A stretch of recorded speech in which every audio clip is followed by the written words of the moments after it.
My brother. Wait. First, toast to the month. Have you seen how the lips are? It's okay, the lips can stay like See that. how the lips are? The lips are ready to drink. Now you're wasting time. You don't stop a person in mid-drink. You know, wait. You see how your lips are? You see that look. Or when you're about to take a sip. How do you do that to somebody? No, you can. We must continue the recipe again. Okay. Now what are you saying? Now toast to the new month. We're in September. That means the year is over. Do you remember the September? You gotta learn the words, dude. Because they say when we met September. Hey! Do you remember the name of the group? Yeah. No. Earth, Wind and Fire. Well done. You thought I was going to... I'm in the classroom. I'm in the classroom. Don't put your glass down. There's more? Now we're doing it. Do I need to refill? Of course. Yeah. This one's going to be a very big one. Okay. To a fallen general. Eli Tumwine. May he rest in peace.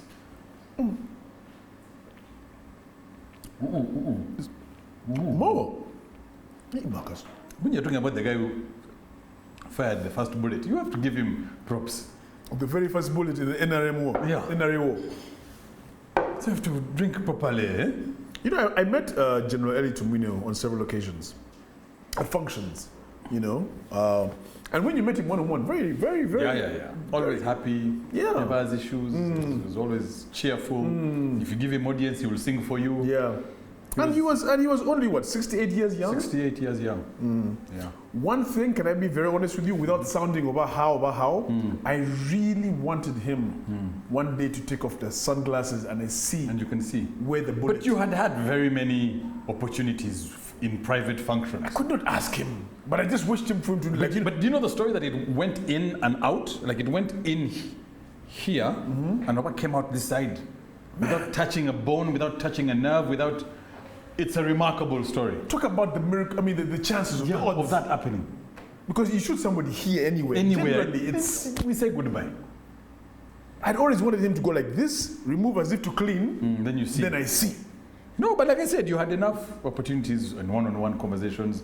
You've been to his house. He has been to one of your houses. You would have asked him, but Uncle, first remove. Let me see. And he would have taken you to the bathroom and shown you. Apparently. Are you sure? Yeah, then he tells you the story of how it.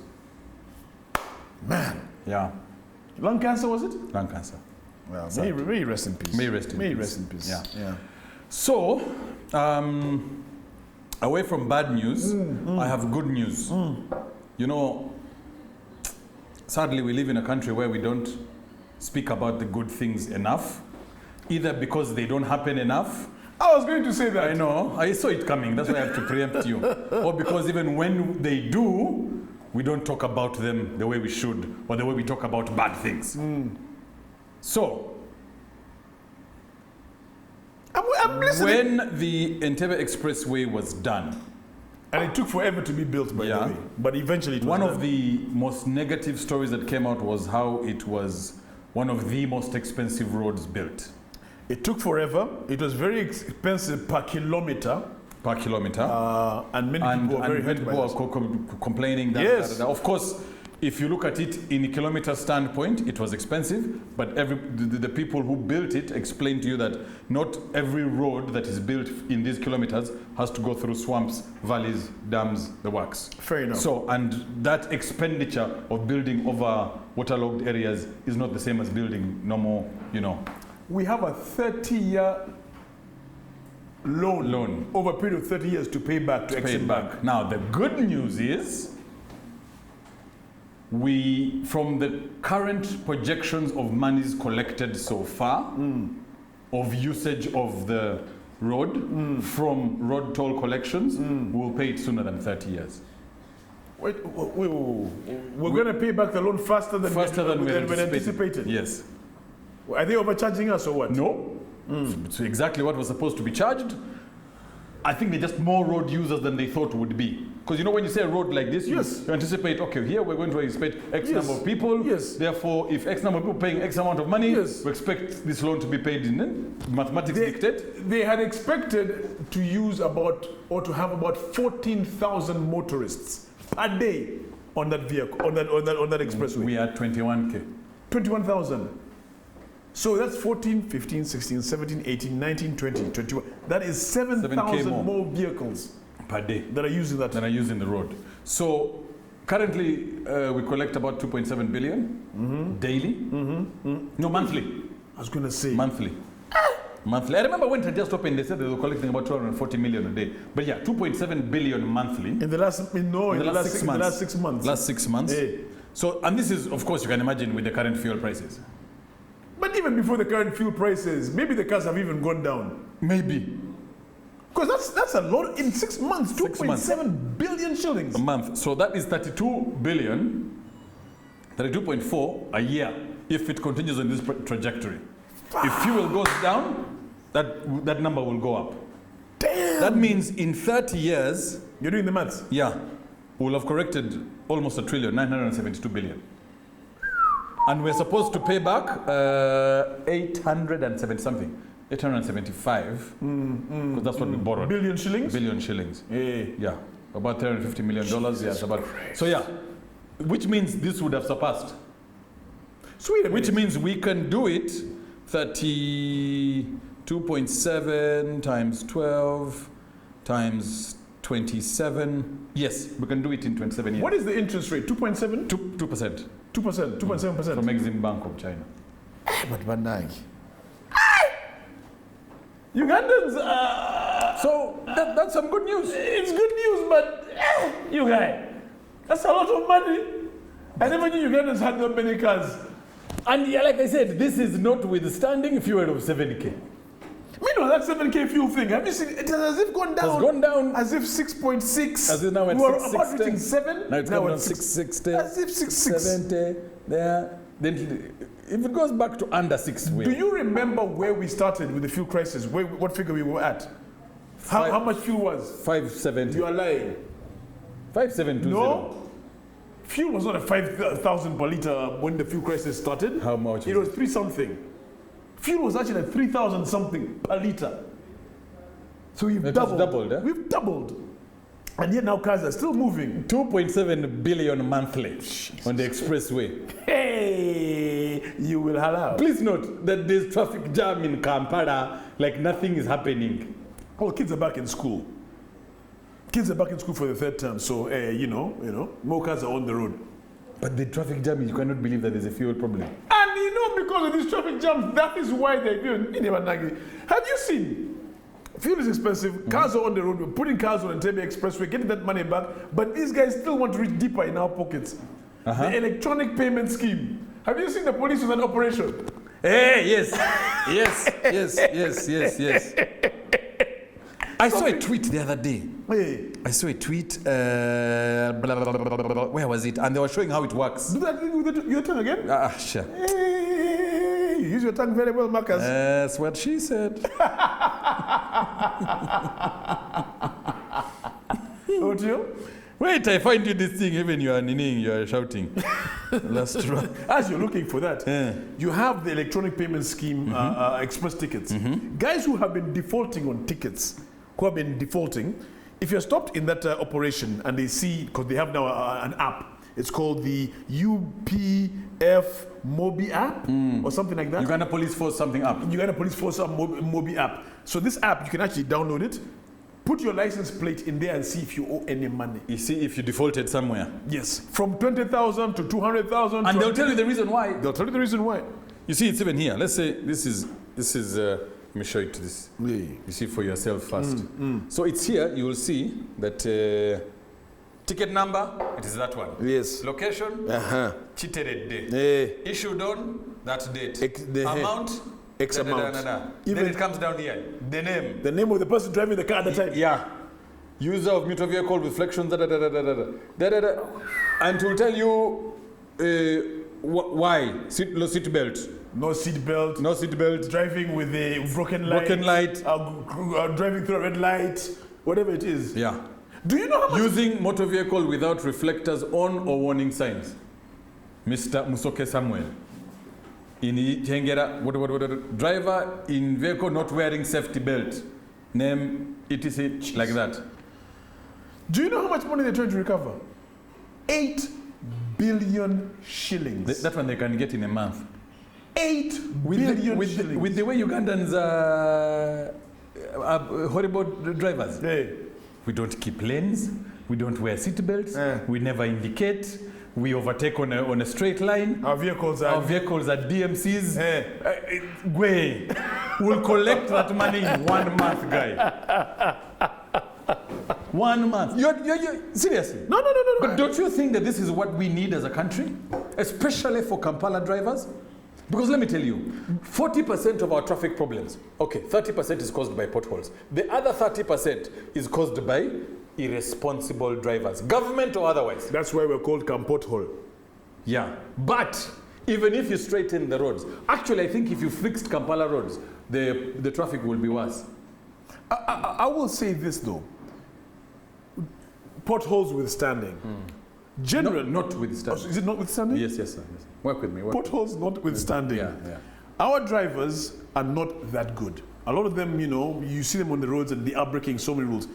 And a lot of them, like you said, are government vehicles. By the way, I think they're perhaps the worst, personally. Yeah. They abuse. You just hate government, but No, that's okay. no, I hate them. No, I don't hate them generally. I hate the things that they do that break their own laws that they created. Okay. That's what I don't like. Okay. All right? You got borders. And when are they going to start with borders also? Because they also break out rules. They told you, it's registration. The registration taking place. And that's going to take a while. Yeah. To register 180,000 plus borders. Those are the ones you know of. I think they're actually like in 300,000 if you look at them. They're trying to get them down to 7,000 borders in Kampala city alone. Yeah. Right now with 40,000 plus. Now you tell me. And for that to happen, you need to know the guy's NIN number, his village, a clean police record, his grandmother's name. We need to know you. He needs to have passed a test. He needs to know the road signs, which they don't. Because the guy sells land, buys a border on the road. No questions asked. So, vehicles, border riders, if we were to get all the money from the abuse on the roads, that money we're talking about 8 billion. 8 billion. We will get 15. 15, guy. In a span of a quarter of a year, 3 months. Uganda. Did you check your vehicle? No, I didn't. You said it's Uganda, UP? I have the app. Bring I put in my I have the app here. I have the app. Marcus, I have the app. Bring I put in my number. For people like you. I give you money. UPF Mobi. I have it. EPS tickets. Give me your license number. You don't. Okay, you type it. You type it. Don't tell people because they'll be looking for your vehicle. You have to leave a space because there's a then you put you're like put your real one and then search. I'm first putting for my dad. Then do search. Meanwhile, a surcharge. If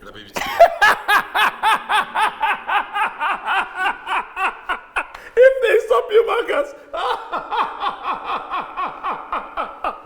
But meanwhile, you know what the ticket is for? You're driving with the phone in the document. I say I'm guilty as charged.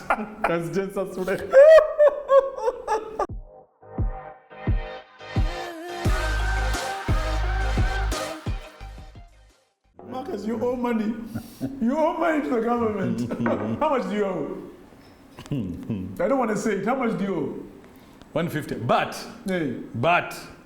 what? I've checked the date of when even the name of the owner is wrong. The poor guy put the car from. But you have to pay it.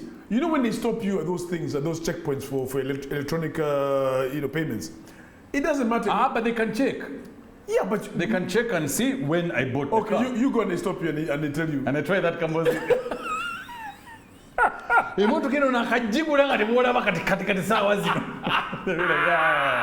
They'll be like, yeah, please. You're part of the people who owe the government 8 billion. 8 billion. Anyway, for good measure, I'll pay my 150K. Yeah. And they clean it. Hey. Yeah, I don't want problems. And I informed them that first of all, you have the name wrong. With this name as ownership has since changed. All of that stuff. That's too hilarious. There's a guy who suggested, one of the team members suggested that they should do an app to catch thieves. To catch thieves? Yeah, they said they have done well on getting this app to catch bad drivers and people with bad manners on road. Yes. Now we need one to catch thieves. I don't know how that would work though. Wait, how would that work? You know how it would work? Because, but you know we have it. An app for catching thieves? It's technically not an app, but that's what the CCTV is for. CCTV is there. Is the app for catching thieves. Yeah. Face recognition thief identification app.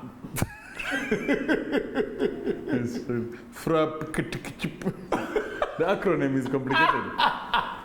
No, but truth of the matter is, if you're caught stealing on CCTV, it's only a matter of time before we grab you. Yeah, but you know...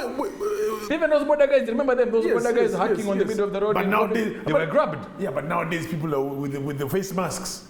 People who use face masks as an excuse not to be seen.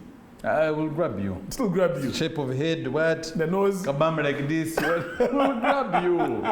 The way you walk, the way the border parks. Yeah. Boss. I think they just need more CCTV cameras. Yeah, but we have enough. Yeah? We have enough markers. They're seeing everything. They're seeing everything we're doing. Everything. Every time you hand in your, for example, every time you hand in your ID, your national ID or your driver's license, and they scan it, it will just automatically then configure to CCTV, and say, oh no guy. Speaking of driver's license, you know, again, someone was telling us that it took them exactly 1 hour to get their driver's license renewed from the time they walked into the place to the time they walked out. Things have changed. Do you remember the days you'd go to get a new driving permit or renew it, and the line and the mess that was there? But now the Uganda driving licensing system has UDLS. It has changed. I got mine. I also got mine. Brand new. When? What are all those cards? Not too long ago. Oh, this one is for. Then there's this one for health. Then there's this one for. You're skipping like 10 to show me one. Hey, this is my national ID, driver's license. Gaetano, J Kagwa, Juko for Prince. How is J for Prince? Juko Mulangira. What do you? That is J. J. Have you seen how nice they are? J is for just. Just guy. Just guy. It took one of our 1 hour. 1 hour. Back in the day, you'd go over there. It would take you how long? I'm not talking about 1 hour of waiting after you've done the process. No, from walking in to walking out. Yeah. You've paid in the bank. You've scanned your photos. You've taken fingerprints. You've done all of that. You've waited and you walk out with your thing. 1 hour. Yeah. That's remarkable. No, and I must admit, in fact, if I'm not mistaken, Let me see. Do you have the new one? No, I have the old one. You have the old one. Do you know that we actually received an award as Uganda, the Uganda driving licensing system? They received an award. This was back in June. There was a competition. It was held in Estonia. Do you know where Estonia is? Yeah, next to Pretoria. Pretoria is in South Africa. Estonia is in Europe.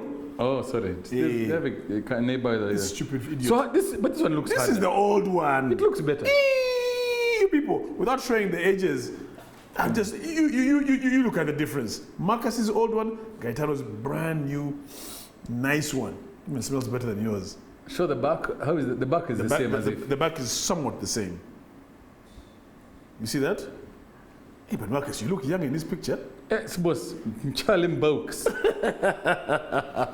So we got an award. An award, eh? Best New ID Award at the High Security Printing EMEA Awards. Because of how it looks? Because of how it looks, the design of the award. So we're actually doing very well in terms of... Funny, how do the others look? What's so fancy about this one? Hey, it looks nice, man. It looks nice. So it says here, COMESA EAU. Does this mean I can use this across the country, across the East African region? Absolutely. Absolutely, you can move with that. Even in Rwanda, where they drive on the other side? See, you know you left from your right, don't you? You should be able to... That's different when you're just talking, but when you're driving, it's another matter. Hey. Anyway, that's good though. That's good. So despite the chaos that we see on the roads, Yeah. we're getting a lot of our transport stuff in order. I think so. I think so. It's going to take a bit of time, but, you know, we're definitely on the right track. Speaking of which, I saw, and I need to know where we lie as Uganda, but I saw a ranking on passports that ranked Japan as the most powerful passport in the world. The Japanese national passport as the most powerful passport in the world. It opens a lot more doors once you have it. Yes. I think they have about maybe 80 or so visa-free countries that, where they just you show it on arrival. Once you have a Japanese passport, they just stamp and you go in. Yeah. Japan, but Japan has how many enemies? Or how many conflicts does Japan get into? Japan is friendly with anybody. They go there. Master. Oi.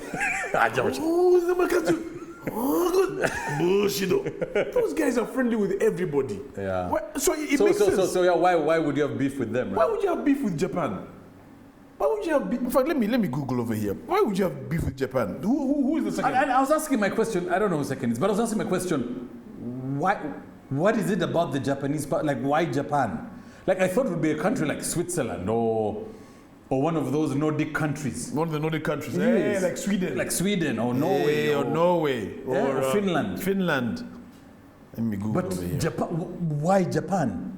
Okay, they're rich, they're successful. It opens more doors than any other passport in the world. It enables access to 193 visa-free or visa-on-arrival It's 193, destinations. almost 200. I'd put them at 80. Whoa.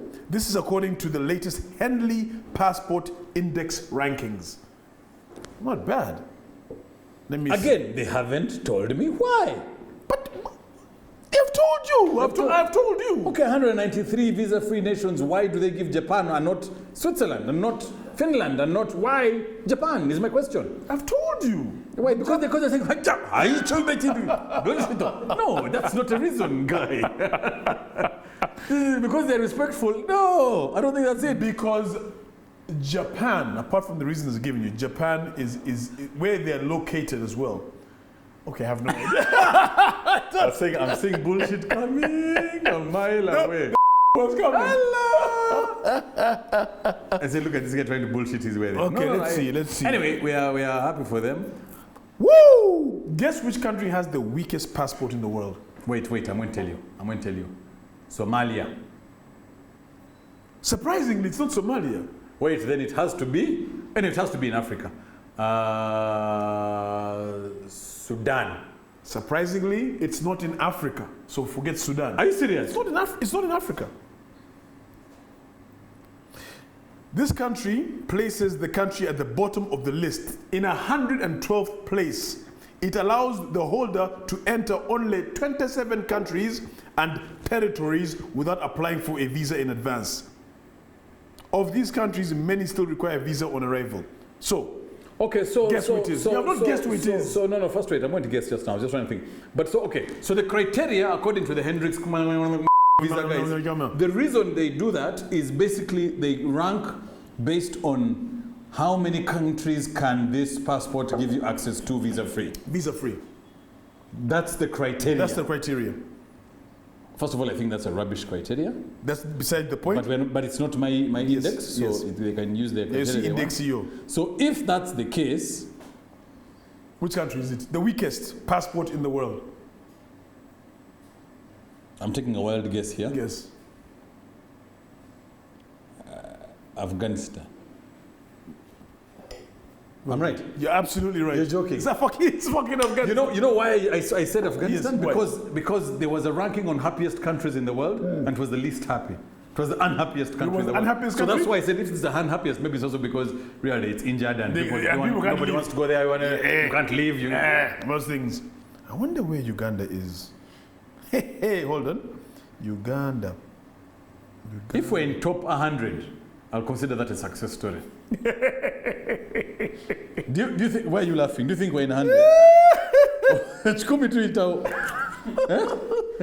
Let me read it for you. The Ugandan passport. Oh Lord. has access to 67 visa-free entry destinations. Only. Yeah. We are ranked 80th in the world out of 112, according to the index itself. Of the countries that they... Yes. Of the 112. It's 80 out of 112. 112. That's bad. It's not good. It's not good, Not guy. the best, but good. we have the most beautiful passport, I think. Along with our ID, our driver's license. Yes. No. Especially the blue one, the light blue one, this new one of ESC. I really like it. Yes.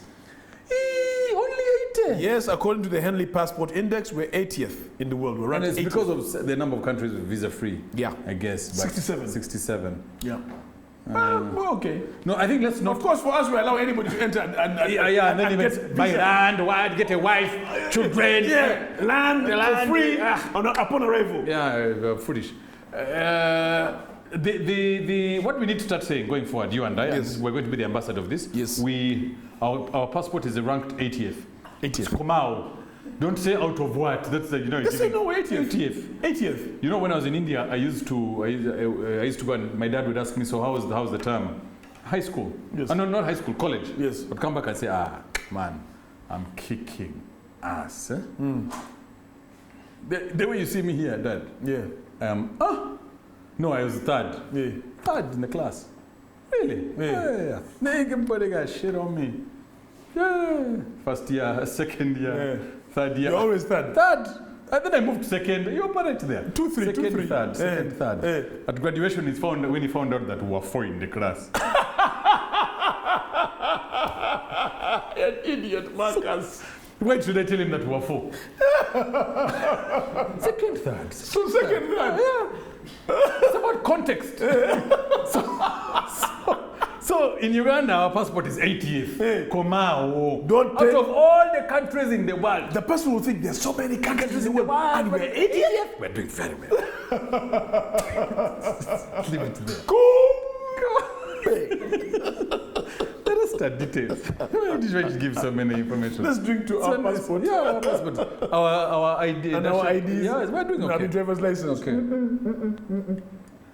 Uganda. Yeah. Anyway, what else is happening? So, something has happened on our Nigerian front that I wanted us to discuss. There's always something happening on the Nigerian front. But this is in a field that you and I are accustomed to. Yeah. So, the Nigerian Advertising Council has said that they will not allow any foreigners to be part of their advertising, whether as a model, an actor, or a voice. They will not be They have allowing- actually legally banned foreigners to partake in a Nigerian advert, whether it is as a model, as an actor, or as a voiceover. so-called a Nigerian ad. Yes. If it is a foreign ad, that's a different matter. But if it's Nigerian, it must be 100% Nigerians. from the voiceover. The voiceover, to the models, to the actors, to the props, to the... How about the production team? Kila kitu. Nigerian. Nollywood. I like that. I like that very much. Own it. It's yours. Why are you getting out people from outside? You own it. Okay, now let's assume. And please note, I like... And what I like is it's the first country legally in the world. to do It's this. now it's documented. It's not with a suggestion, it's what? It's stamped, sealed, delivered. I like what they're trying to... I see where they're going with it. I see that, that they are securing their talent and making sure that everybody's good. The challenge I have is you might not be able to get somebody. For example, you have an ad that's showing you how Nigerian soap is better than, say, Ugandan soap. Okay? And for that role, you need a Ugandan, Gaetano Kagwa, to be as a Ugandan. He's a good actor. We need him to act Ugandan. Okay? And then the Nigerian soap will come and be better, and then trash this one, and then boo! I'm just giving a simple example of an ad campaign. Now, you will not get the Ugandan guy, because according to the law, you shouldn't. Yet, then you'll get a Nigerian to act like a Ugandan, and you'll do a shitty job on it, and the whole concept of the ad dies. And I'm just giving you a random example. So yours- My point is, Good idea, but if don't give a Nigerian a role, don't give a foreigner a role that Nigerian can do.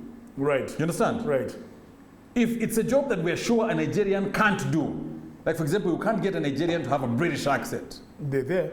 No, I'm just saying, we have looked and failed. Okay. Then get a British. Or get somebody who has that accent the way we want. Or we're looking for a Muzungu to You're be looking for Muzungu in the ad. In the ad. Now, in the ad, the Muzungu, unless he's born in Nigeria, cannot do it. Or you're going to bleach them. Okay, you know they bleach a lot, but really you must do a very good job. Then give him my British accent, then give him Chizungu. Okay, but you see, Marcus, what you are doing is that you're looking for... Because they have said legally, that's what I'm saying, and there's nowhere in the clause where they give room for that diversity. Now you see, as time goes on, they will amend it. They will amend it accordingly to fix all those little gaps. Apart from, or when this happens, therefore you try. You get what I'm saying? And for me, that's my only concern. Because when you look at the document the way it says, oh what? But Nigeria, you have a okay, fair enough. And you have a point. But at least they're heading in the right direction. Absolutely. There we are speaking the same language. We're in the same language. We're in the same language. Is that something maybe we can introduce here in Uganda? Because you must always bring things back home. Leave it, guy. Guy, we have many problems. Do you understand how much more revenue we as Ugandans can make if we do our own ads?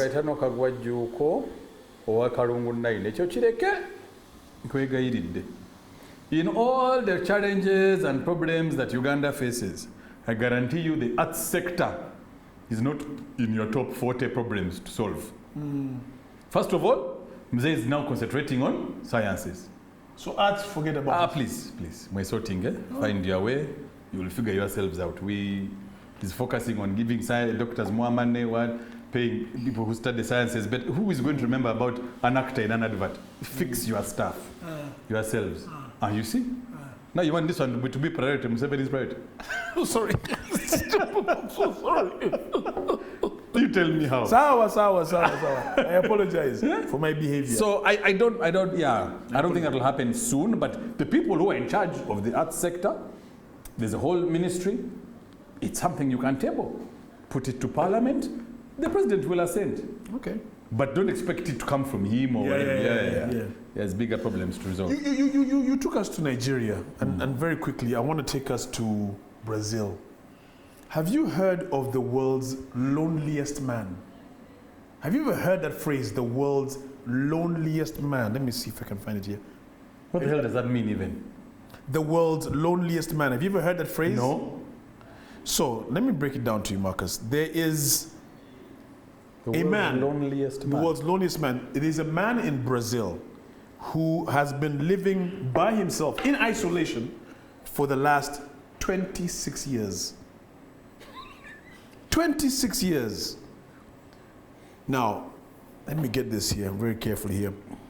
You know, even guys in jail have people around them. The last remaining member of an uncontacted indigenous group in Brazil has died. He died. They're saying roughly at the age of 60, because they had to kind of do an autopsy and find out how old he was. He was known as man of the hole because he used to dig deep holes to catch animals and to trap them and hide and stuff like that. 23rd of August is when he passed away. He was 60 years old. The man was the last of an indigenous group living in the Tanaru indigenous area in the state of Rondônia, which borders Bolivia. I have so many questions. Question number one. When he wanted to nani, how would he nani?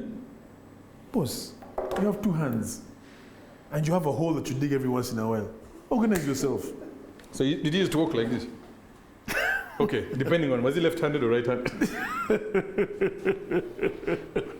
One hand has to be stronger than the other. Why would he share the duties equally? No, this is not a laughing subject. Yes, it is. No, think about it. This is an indigenous group that has now completely been wiped out. Because there used to be a bunch of them, one by one. An indigenous group of loners? No, he was the last one. He was the last of that indigenous group. Yes. So they want loners, they just used to be together, then all of the others died, then he was only remaining. Exactly. And you see, they protected him by not allowing people to get close to him, mix with him, because they wanted him to be in his, without getting infiltrated, without getting watered down by the West and the world. You gotta. Wow. They have been monitoring him since 1996. Bambi, such a food day.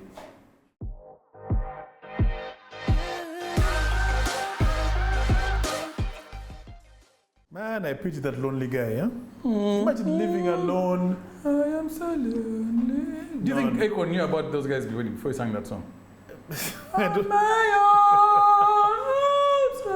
Wait, there's nowhere to grieve you. Every day you wake up, you don't see anybody, you don't talk to somebody. You know that can drive you mad? 60 years he was okay. Yeah, he didn't die. I'm so lonely. Okay, Marcus, leave that alone. Let's bring it back here to Uganda. Who is lonely in Uganda? The Ugandan taxpayer is very lonely. Yeah. Really suffering. Your brother-in-law, Ramathan Gobi. Our PSST. Yes, Secretary to the Treasury.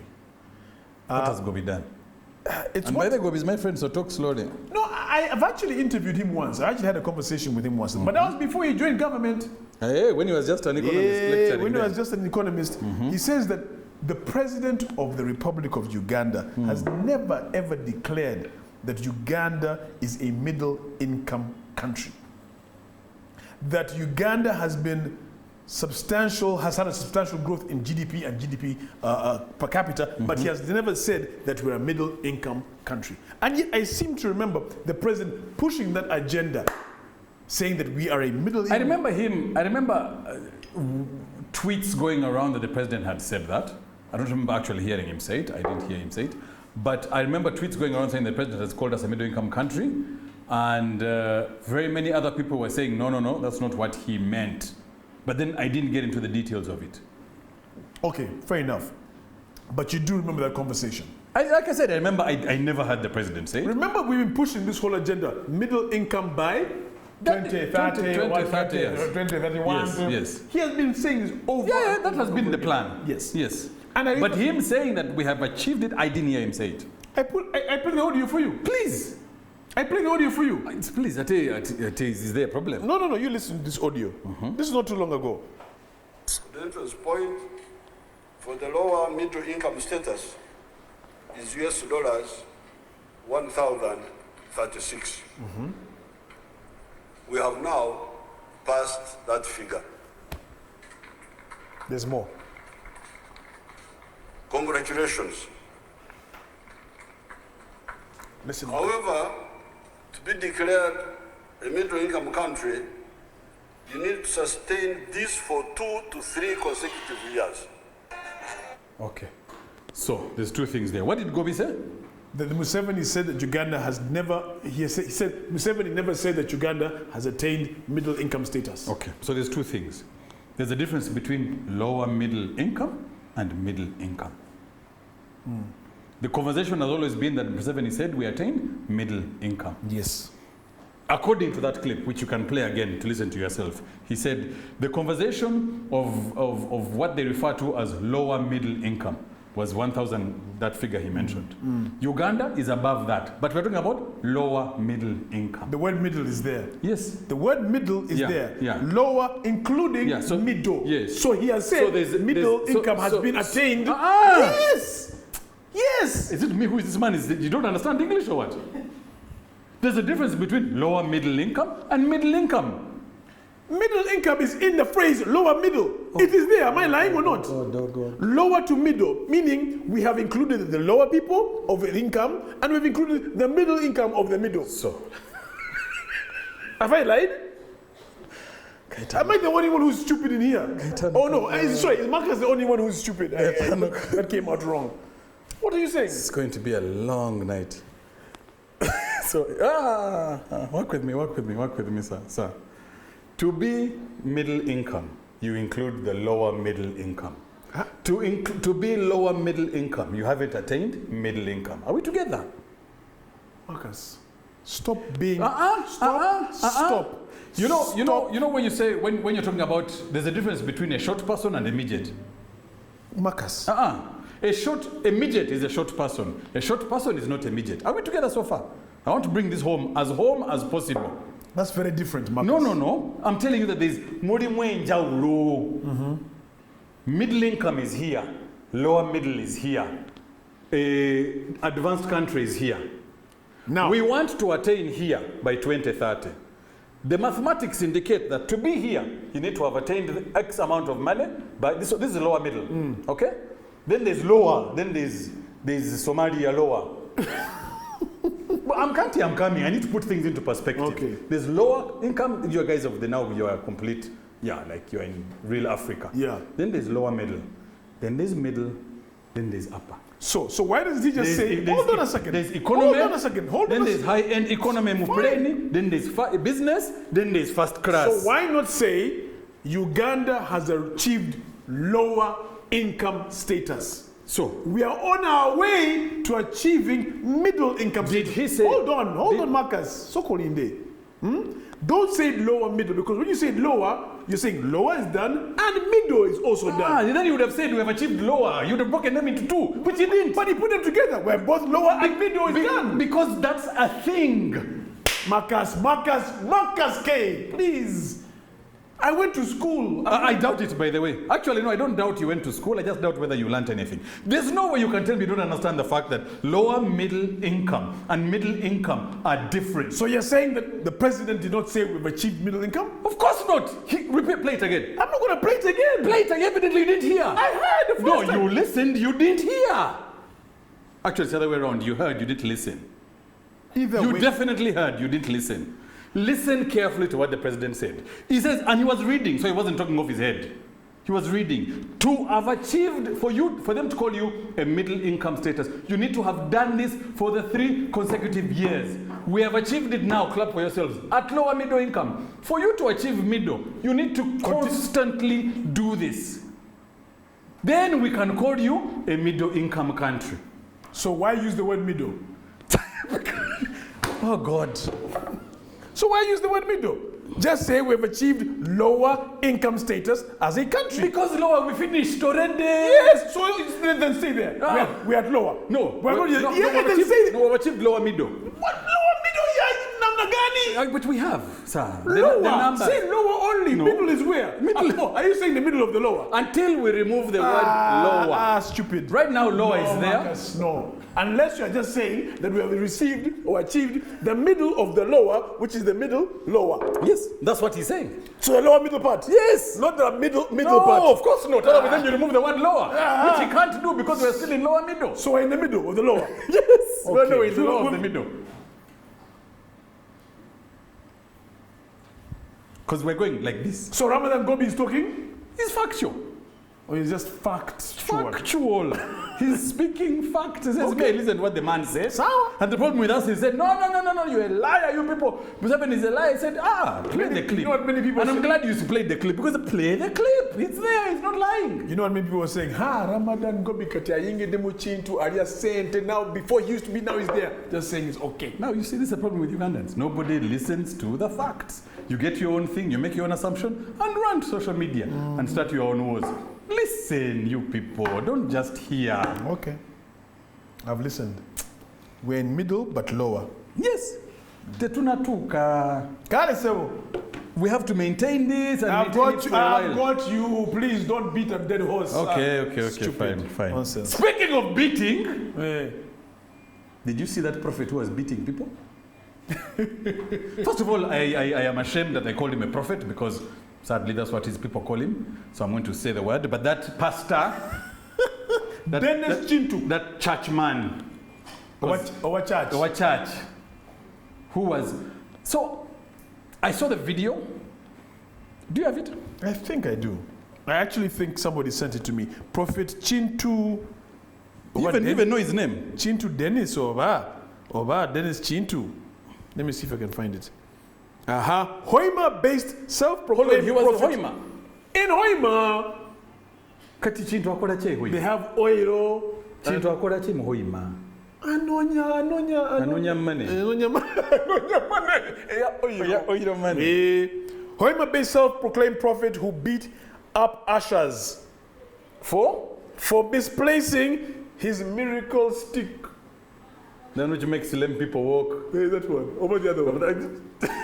It's a miracle blasphemous. stick. Let's leave those Let's, things alone. let's leave it alone. Let me, okay, hold on. Let's listen to this. Buli muweereza jangu wano.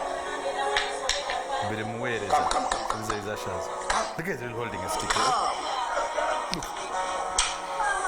Chiboko. Hiya. And the guy is really went down for Chiboko. Wewe. Njagala omuggo gwange. In Luganda, that can mean many things.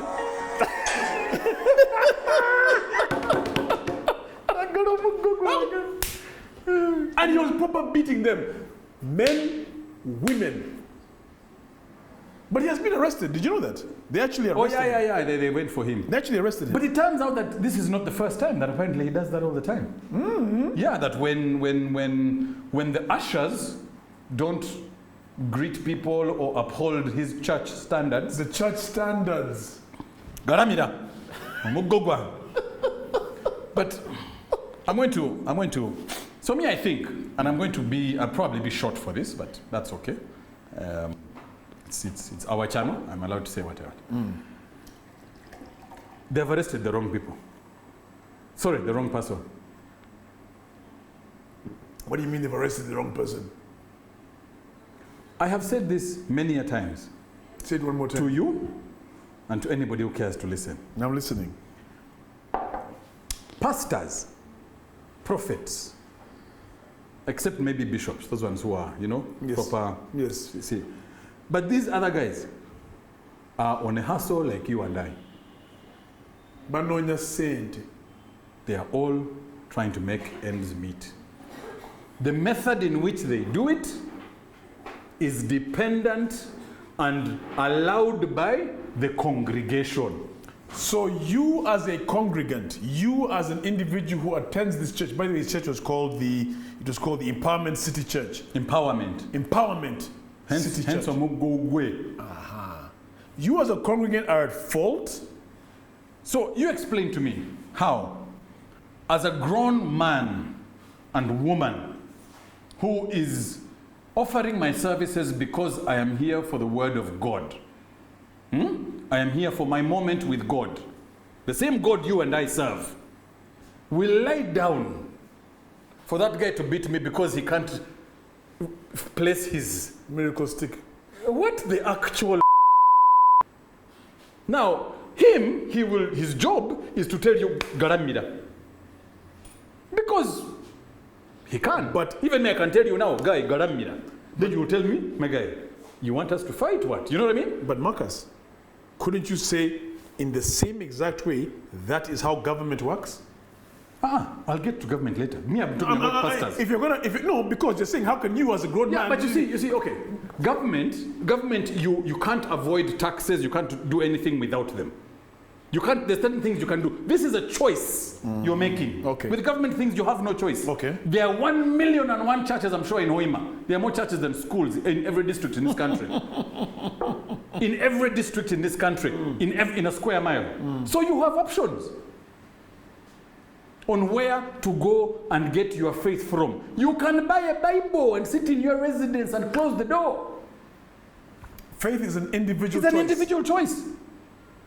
How do I go to a guy's church? The guy when he gets those, then I write down, come on, that guy is hustling. Nakuwa. You as a grown up, and I'm not talking about kids, you're not talking about kids, people can't reason. You as a grown ass man and woman.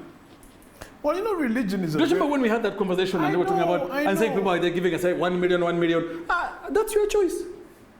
If the guy is making 800 million a day and you're wondering why, who is giving him the money? Is he stealing it? No. You're giving it to him willingly. So Dennis, who is the problem here? So Prophet Dennis Chin too is not at fault. He is a hustler like everybody else in Uganda. But because he is hustling. Listen, Marcus, in as much as he's hustling, what he did was wrong. Yeah. And he needs to be arrested, he needs to be put inside. But my point is, Dennis will go, James will come, Ivan will come, Janet will come. The problem is, when do these guys learn?